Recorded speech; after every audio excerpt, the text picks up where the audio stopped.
እድሜ ካላስተማረ ሞት ያስተምርሃል። ፍቅር ካላስተማረ ቅጣት ያስተምርሃል። ምህረቱ ካላስተማረ ቁጣው ያስተምርሃል። ሕይወት ካላስተማረ ሞት ያስደነግጥሃል። እስከ መቼ ያመነዘርክ? በቃ። እስከ መቼ ግፍ እንደሰራ? በቃ።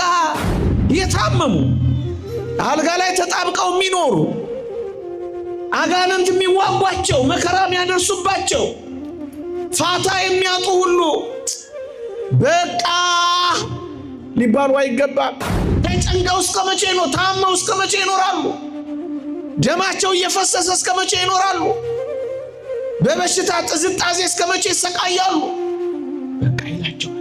ወዳጄ እግዚአብሔር አስተምሮ ምክሩን መክሮህ አልታረም ካልክ እመነኝ፣ በሞት ምክንያት ያስቆምሃል እግዚአብሔር። በመቃብር ምክንያት ያስርሃል እግዚአብሔር። በሰው የተሳለክ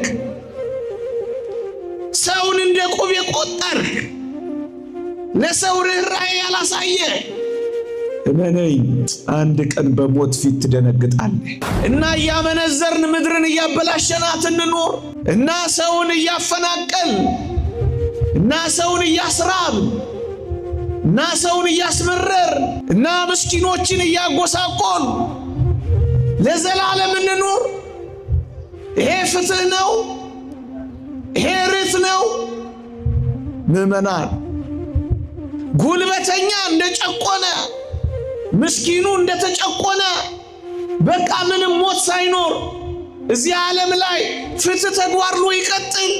የሚመርዙ እየመረዙ የሚመረዙ እየታመሙ በቃ እንዲሁ ይቀጥል። አረመኔዎች እንደጨከኑ ምስኪኖች እንደተንገላቱ እንዳለቀሱ በቃ ይቀጥል። አይደለም።